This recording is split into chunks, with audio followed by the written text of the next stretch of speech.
puasa, haji, zikir, baca Quran, jihad, tawaf, sa'i.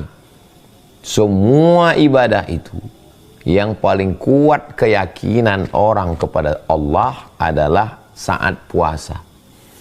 Jadi apa yang diinginkan Allah dengan puasa ini? Allah dia, tapi bukan teori, bukan etimologi, terminologi, baca kitab tauhid, bukan, tapi langsung merasakan keberadaan Allah, keyakinan ada Allah, diperhatikan Allah. Tak bisa diungkapkan dengan kata-kata bagaimana orang yang sedang berpuasa itu meyakini adanya Allah. Saya percaya pada Allah, Bang Alvin juga percaya pada Allah, Bapak Ibu juga percaya pada Allah. Tapi bisakah kita menceritakan kepercayaan, keyakinan kita itu dengan kata-kata? Coba kita ambil kertas, kita tulis apa yang kau maksud dengan kau yakin dengan Allah. Semua mengatakan yakin dengan Allah. Tapi begitu kertas dikumpul, cobalah kumpul. Apa yang dimaksud dengan keyakinan pada Allah? Kata-katanya beda, ungkapannya beda, tapi rasa yang kita rasakan sama. Itulah yang diinginkan Allah. Agama Islam ini bukan agama teori, bukan agama mengolah kata, bukan agama definisi lughatan, wastilahan, etimologi, terminologi menurut pakar. Enggak. Langsung rasakan sendiri. Tahan makan, tahan minum dari azan subuh sampai azan maghrib, rasakan. Disitulah iman betul-betul terasa betul. Betul-betul beriman kepada Allah SWT. Kemudian dinyatakan dengan lidah. Orang yang sedang berpuasa itu menyatakannya dengan lidah. Nawaitu shauma ghadin an ada'i fardhi syahri Ramadan hadhihi sanati lillahi ta'ala. Saat itu dia menyatakannya dengan lidah. Dan al-amalu bil arkan, dilaksanakannya dengan anggota tubuh. Perutnya, lambungnya, lehernya, mulutnya, matanya, telinganya, pikirannya, hatinya, tangannya, kakinya. Di saat puasa itu semua beramal. Bandingkan dengan sholat, zakat, puasa, haji, zikir, baca Quran, i'tikaf.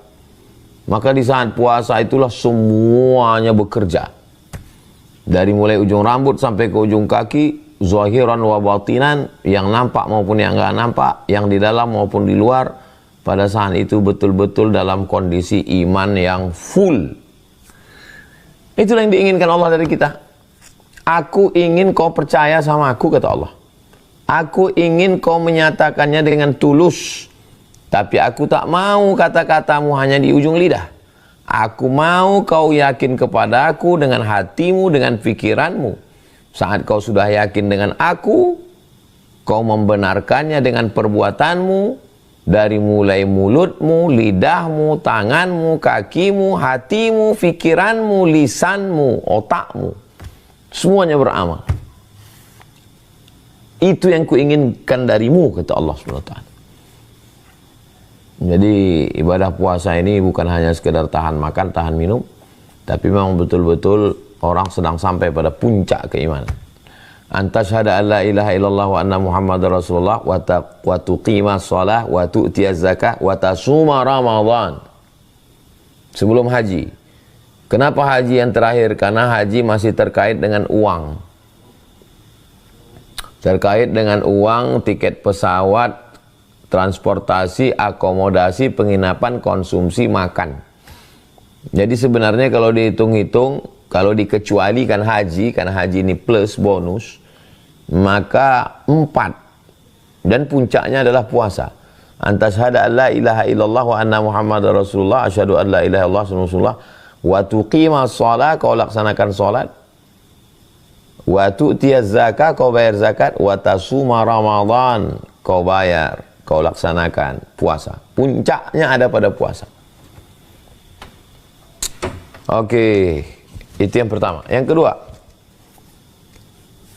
kama kutiba 'alal ladzina min qablikum. Allah mau kita faham, ngerti, sadar bahwa kita bukan orang pertama yang menjalani ibadah ini. Kama kutiba 'alal ladzina min qablikum. Orang-orang sebelum kamu juga mengalami hal yang sama. Jadi kalau kau katakan tahan makan, tahan minum ini berat, enggak. Orang sebelum kau juga melaksanakan hal yang sama. Bahkan puasa mereka lebih berat. Karena mereka malamnya tidak boleh berhubungan. Siangnya tidak boleh ngomong. Sedangkan puasa orang beriman, orang muslim, siangnya tetap boleh ngomong. Tapi jangan ngomong yang macam-macam. Dan malamnya mohon maaf tetap boleh berhubungan. Habis sholat maghrib sampai ke azan subuh masih tetap boleh dia. Jadi kalau ada orang mengatakan kenapa berat sekali agama Islam ini, itulah perlunya dalam fakultas usuluddin, usul dasar din agama di Institut Agama Islam Negeri atau Sekolah Tinggi Agama Islam atau Universitas Islam Negeri, ada satu fakultas namanya Fakultas Usuluddin, usul dasar-dasar din agama. Di antara dasar-dasar agama ini salah satunya adalah di Fakultas dasar-dasar agama ini ada jurusan namanya perbandingan agama. Untuk memahami bagaimana agama orang lain. Nah, ketika orang belajar perbandingan agama itu dia jadi tahu, oh ternyata di agama orang lain juga ada puasa. Dan puasanya lebih berat. Jadi kalau begitu, sesuailah doa yang diajarkan Allah dalam Al-Quran. Rabbana la tuhammilna ma la taqata lana bih. Jangan bebankan kami beban yang kami tak sanggup menanggungnya. Rabbana wala tahmil alaina isran kama hamaltahu 'alal ladzina min qablina. Jangan berikan kami beban seperti yang kau berikan kepada orang sebelum kami. Rabbana wala tuhammilna ma la taqata lana bih. Jangan bebankan kami sesuatu yang kami tak sanggup memikulnya. Berarti ketika Allah nyuruh kita puasa dari azan subuh ke azan maghrib, siang tetap boleh ngomong, malam tetap boleh berhubungan, berarti menurut ilmu Allah, kita mampu dan itu tidak berat. Kita baru tahu kita susah atau senang kalau kita bandingkan sama tetangga kita. Kita baru tahu kita ini dapat nikmat banyak atau sedikit, ia membandingkan dengan orang lain. Kalau ada orang mengatakan jangan banding-bandingkan dengan orang lain, oh nggak bisa begitu. Yang nggak boleh itu kita bandingkan lalu kita menjadi kufur. Orang punya mobil, orang punya pesawat, orang punya private jet, orang punya mobil sport, lalu nggak bersyukur sama Allah, itu yang nggak boleh. Tapi kalau membandingkan, ternyata orang lain bebannya lebih berat, ya datang syukur kita. Itu makna hadis unzuru ila man huwa asfala mink. Unzur ila man huwa asfala minka. Lihatlah orang yang lebih rendah darimu. Supaya apa? Supaya datang syukur. Dalam hal ini, lihatlah orang-orang yang ibadahnya lebih berat. Supaya datang syukur kita kepada Allah, oh rupanya ibadah kita ini belum ada apa-apanya dibandingkan dengan ibadah mereka. Jadi kalau ada orang belajar tentang bagaimana suku Indian, suku aborigin, bagaimana suku-suku asal di Nusantara, atau dia ngambil sosiologi, antropologi, S2, S3, bagus. Untuk mengkaji dan studi komparatif. Supaya jangan dia nggak tahu dia apa kelebihan Islam ini. Apakah Islam itu lebih tertib? Apakah Islam itu lebih on time? Apakah lebih disiplin? Apakah lebih bersih? Apakah lebih teratur? Apakah lebih sistematis? Apakah lebih terukur? Dari mana kita tahu kalau kita tidak tahu agama dan budaya orang lain? Ya, itulah pentingnya kita membaca. Kalau kita belum bisa melakukan riset, ya kita baca aja penelitian orang. Studi komparatif antara Islam dengan ini, antara orang Islam dengan orang ini, maka ditemukan beberapa titik poin. Kalau dia bentuknya kritik, berarti untuk membangun, memperbaiki. Tapi kalau bentuknya menunjukkan kelebihan-kelebihan Islam, apalagi ditulis oleh orang yang tidak Islam, itu menunjukkan pentingnya kama kutiba alal ladzina min qablikum, sebagaimana diwajibkan pada orang sebelum kamu. Sebagaimana diwajibkan kepada orang sebelum kamu. Perlu melihat sejarah orang lain. Makanya dalam Al-Quran itu isi di awal surat Al-Baqarah itu sejarah. Sejarah tentang Nabi Adam, sejarah bagaimana iblis keluar dari surga, sejarah Nabi Musa, sejarah Bani Israel. Nah, jadi kita dididik untuk tahu sejarah. Oke, berikutnya poin yang ketiga. Poin yang ketiga, kita diajarkan tentang ritual bernama Syam. Jadi seandainya orang percaya sama Tuhan, dia pasti akan membuat satu ritual. Apakah dia bersemedi, apakah dia keliling-keliling, apakah dia berjemur di panas terik, apakah dia memberikan sesajen, apakah dia memberikan nyawanya. Nah, itu semua terkait dengan ritual. Ritual adalah proses bagaimana seseorang mendekatkan diri kepada apa yang dia yakini. Jadi pertama berawal dari yakin dulu. Makanya awalnya ya ayyuhalladzina amanu, wahai orang yang yakin, wahai orang yang percaya.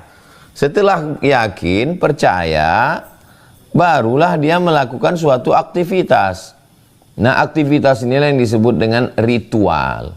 Ritual ini tidak boleh dibuat-buat. Man ahdatsa fi amrina hadza, siapa yang membuat-buat ritual, ma laisa alaihi amruna, yang tidak ada dalilnya, baik dalil umum maupun dalil khusus, baik dalil dekat maupun dalil jauh, fahuwa raddun, maka perbuatannya itu rad, tertolak. Maka perbuatannya itu tertolak. Maksud tertolak di situ tidak diakui sebagai bagian dari ritual Islam. Tidak diakui sebagai bagian dari cara mendekatkan diri kepada Allah. Yang nggak diterima sia-sia. Itu yang disebut dengan bid'ah. Perbuatan yang dibuat-buat, nggak ada tuntunannya dari Nabi Muhammad SAW, dari yang dibaca Nabi Al-Quran, dan dari perbuatan Nabi sebagai penjelasan makna isi Al-Quran. Jadi, kenapa kita sholat? Ritual. Siapa yang ngajarkan sholat? Nabi. Kenapa kita haji, tawaf, sa'i, tahallul, wukuf? Ritual. Siapa yang ngajarkannya? Nabi.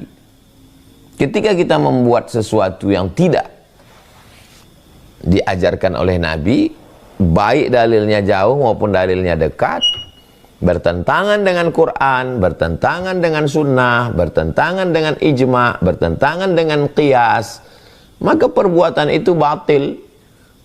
Batil artinya batal, lawan dari sah. Nah, jadi itulah pentingnya, perlunya belajar fikih puasa, apa yang syarat-syaratnya, apa rukunnya, apa wajibnya, apa sunatnya, apa makruhnya, apa yang membatalkannya. Jadi tidak hanya sekedar tahu ibadah, tapi secara mendalam tentang ibadah yang sedang dilaksanakan itu secara fikih Islamic law, secara hukum Islam. Jangan sampai kita melakukan suatu ritual ibadah tapi ternyata tidak diterima. Kenapa tidak diterima? Ya karena nggak cukup rukun dan syarat. Nggak bisa kita mengatakan ya yang menilai kan Tuhan. Oh, nggak bisa begitu. Karena Allah kan sudah ngasih rambu-rambunya. Dari mana ulama menyusun rukun, syarat, wajib, sunat, sunat muakkad, ada yang membatalkan, ada makruhnya? Dari Quran dan sunnah. Jadi jangan katakan kamu ikut Quran dan sunnah atau ikut ulama. Itu ucapan orang jahil. Karena yang betul itu adalah ini ulama mengambil hukum dari Quran dan sunnah. Ulama baca Quran, baca hadis, paham ijma', paham qiyas, lalu dia melahirkan suatu hukum. Hukum ini dikeluarkan oleh Imam Hanafi, disebut dengan mazhab Hanafi. Hukum ini dikeluarkan oleh Imam Malik, disebut dengan mazhab Maliki. Hukum ini dikeluarkan oleh Imam Syafi'i, disebut dengan mazhab Syafi'i. Hukum ini dikeluarkan, disusun secara sistematis oleh Imam Hambali, disebut dengan mazhab Hambali. Nah, begitu. Yang terakhir dari ayat Al-Baqarah 183, la'allakum tattaqun. Siapa yang disuruh? Ya ayyuhallazina amanu. Apa yang disuruh? Kutiba alaikumus syiyam. Siapa aja yang pernah disuruh? Kama kutiba alal ladzina min qablikum. Apa targetnya? Apa tujuannya? Untuk apa? Apakah untuk kebal? Apakah untuk nanam susu? Apakah mau tahu yang gaib-gaib? Apakah mau kaya? Apakah mau melihara babi ngepet? Atau ini syarat melihara tuyul? Karena masalah puasa ini banyak orang menahan makan dan minum.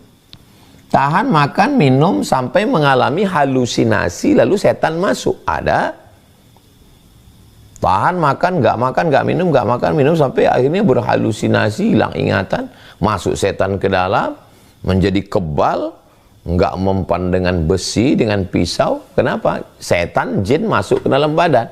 Kalau dia sehat, segar begini, nggak mau setan masuk. Setan itu masuk pada orang yang secara level emosionalnya terganggu. Perempuan sedang dalam halangan, ditinggal suami, lagi dalam keadaan galau, error, pada kondisi tertentu. Orang tukang hipnotis paham itu. Mengapa dia bisa menghipnotis orang yang lagi nyasar, lagi galau? Nah, di situ pintu dia masuk. Dikagetkan orang dan lain sebagainya. Nah, tujuan puasa, tahan makan, tahan minum dalam Islam itu bukan untuk itu, bukan untuk pesugihan, bukan untuk mendekatkan diri kepada setan. Tujuannya adalah la'allakum tattaqun. Selalu diterjemahkan supaya kamu takut. Sedangkan menurut ilmu psikologi, psikologi itu sudah ilmu. Menurut psikologi, takut itu penyakit. Jadi kalau ada orang takut, berarti dia sakit. Makanya anak-anak nggak boleh dididik untuk menjadi takut. Makanya mereka mengatakan agama itu penyakit. Karena agama mengajarkan ketakutan. Nah, jadi sebenarnya makna takut bukan takut. Diambil dari kata ittaqa yattaqi ittiqa. Artinya,